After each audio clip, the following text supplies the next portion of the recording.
So, the video today is, as I've suggested, it's about the dangers of getting involved with Thai ladies, women, etc., and the forming of relationships with them. I'm not saying it shouldn't be done, but it has to be done in such a way that it's well considered and that you need to be aware of the possible problems and consider them in depth before you go too far. Pattaya has long been known as one of the sex capitals of the world. I first came here in the 90s, not as a tourist. I came here as an engineer, and I worked here for approximately 7 years, and which was very fortunate for me. And that is when I fell in love with Thailand and Pattaya, and really enjoyed my time here. And even since I finished working in around 1998 here in Thailand, and although working in places, other countries around the world, Africa, Saudi, Europe, I regularly spent time here every year, and I had houses here, various houses here, and now I retired here about 7 years ago, and thoroughly enjoying my retirement. When I first came here, it was a real party place. It really was. There wasn't really much in Pattaya except bars, some food houses, and lots of girls. And the girls were very amenable, and it was known as the sex capital of the world. And people come here to enjoy it, mainly men, but some women as well. They all came here to enjoy themselves and get whatever gratification they needed, and then go home afterwards and get on with their lives. But it was never quite that easy, actually, because as I've seen on hundreds of occasions, people who come here for one time thinking they'll just have a look and see what it's all about. But it's like cocaine and other drugs. You get hooked on it almost immediately, and you've got to come back, and that is what happens. Over the 30 years that I've been here and associated with here, I have seen many problems with Thai relationships. It's resulted in girls getting murdered, guys getting murdered also, or committing suicide, or having others attack them and severely disable them. It's resulted in people with a lot of money being totally drained of everything they have and being left destitute. And that's happened so many times. You know, there's a story about the dangers of leaving kids in a candy shop. Well, Pattaya is one of the biggest candy shops in the world. And the people that come here, the men and the few women that come here, are like the kids in the candy shop. They just can't believe what they've got, and they can't stop wanting to taste the wares. I've got to say, a lot of the people that I see come here, a lot of the men that come here, frankly, a lot of them, I wouldn't trust them to go on a day tour to Blackpool in England, unescorted. But here they are, a quarter of the way around the world, in a foreign country, which a culture they don't understand, and the kids back in the candy shop again. So it's a recipe for disaster. I'd just like to add a quick caveat here, actually, that there are a lot of guys and girls that come here that do find good relationships, and it works very well for them. But I would also think, I don't know precisely, obviously, but there's considerably more relationships fail quickly and dramatically than those that are successful, for sure. Many guys meet their girls, and they take them to the UK or to their own countries, and that seems to be a slightly better formula than trying to maintain relationships here in the Sin City. So why does it go so wrong, do you think? Well, you know, the men that come here, as I've already said, they've got no idea what they're in. They're quarter of the way around the world from their hometowns, or sometimes from America. They're halfway around the world, and but the majority of men that come here are here to uh, have a party and enjoy themselves, and that includes the sexual gratification or whatever, then all the better if they're happy. They've got money, they've got here, and they're happy. But since COVID, the town closed down, the city closed down here during COVID, and everything was closed for 2 years, anyway, more than 2 years, I think. And obviously that had a great impact on the way the city survived. Most of the girls went home, and we haven't had people here. But an interesting factor is that the girls that did hang around found their way onto the internet with a little bit of assistance and pushing, and suddenly found that they could make much, much better money just for sitting talking to guys or doing a little bit of self-display on computers and getting a far bigger income than they ever made on the bars. No, this was done through various dating sites and other social media sites that were set up specifically for that reason.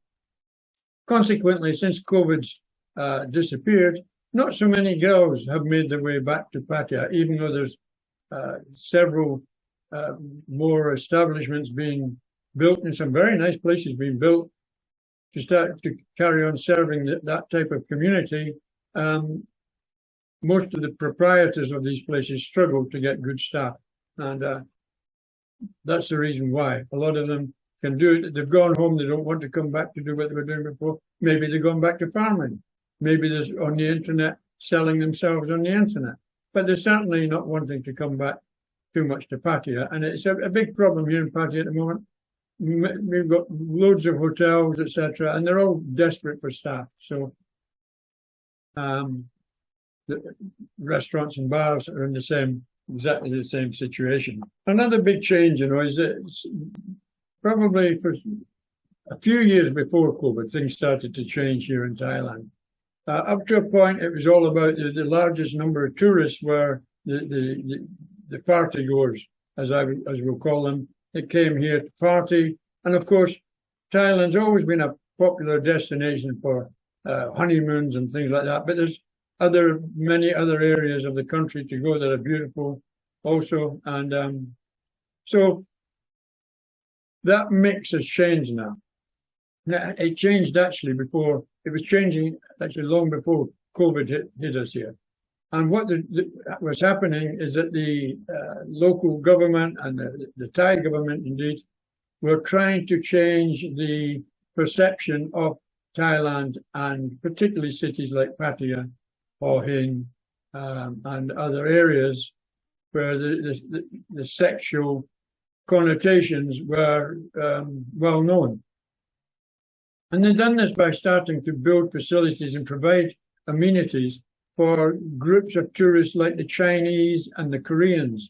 And that took off tremendously well, and it very quickly became the main source of tourist income. And to this day, it still would be, except that COVID and its hangover still hasn't cleared China, and Chinese are very much restricted from traveling anywhere in the world. So everything's ready and waiting for them to come back, and that will happen hopefully in due course. So where does the problem start? It's a straightforward binary problem, that we have one element, which is the men that come here with their money, wanting to enjoy themselves, have alcohol, etc. And then we've got the second element, which is the girls that come here that want the money from the first party, and they're willing to provide their services, but they want to extract as much as possible, as humanly possible, from any clients they may have. And they're very clever and very apt at doing this. So there's the basis of the problem. Guys come here, they get a few drinks. The girls, they've got nice faces, lovely shaped bodies. What's not to fall in love with very quickly? And that's what happens. A lot of guys get totally besotted. They may have just planned to come for maybe one trip, just to see what it's like, see if it's as good as they hear people talking about. But very quickly they become besotted, and the one trip doesn't work out. They're going to be back often as possible. They'll meet girls, they'll fall in love with the girls, they become so enamored with them that they don't want to leave them. And then they have other problems kick in, like jealousy. What are they doing? What are the girls doing when they're not there? And then it becomes a bit of a nightmare all round, that the guys are suffering. They've had their fun, they've gone home, or they've gone back to work. They don't trust what's happening here. The girls, of course, have lost that income. They might still be getting some monthly contribution from the clients, but in general, they're always on the lookout for the new ones, the richer ones, and who can supply them. And that causes the big interface problem also.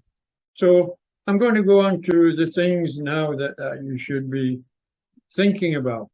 I'm not saying you should be doing or whatever, but you need to be aware of and you need to be thinking about. And I'm wanting to dedicate this particularly to people similar to myself that maybe want to settle down here and maybe want to live the rest of their lives in retirement here, and they want to have a good life. They want to live rather as economical as possible, but they still want to enjoy themselves, and they want to have a partner to do this with. So that's what I'm going to talk about, and it takes a lot of consideration and a lot of planning, actually. And if you do all your homework correctly and you think about what you're doing and you do it properly, then you're going to avoid a lot of the problems. You won't avoid them all. Nobody avoids them all. I've never avoided them all. I've had problems also.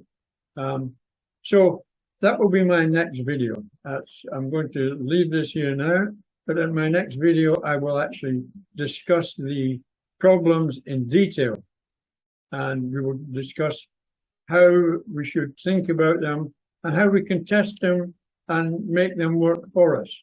So thanks for watching this video. If in the meantime you have any questions, suggestions, etc., and of things you want me to talk about in the next video, which will be in 2 or 3 days' time, then please leave a comment below.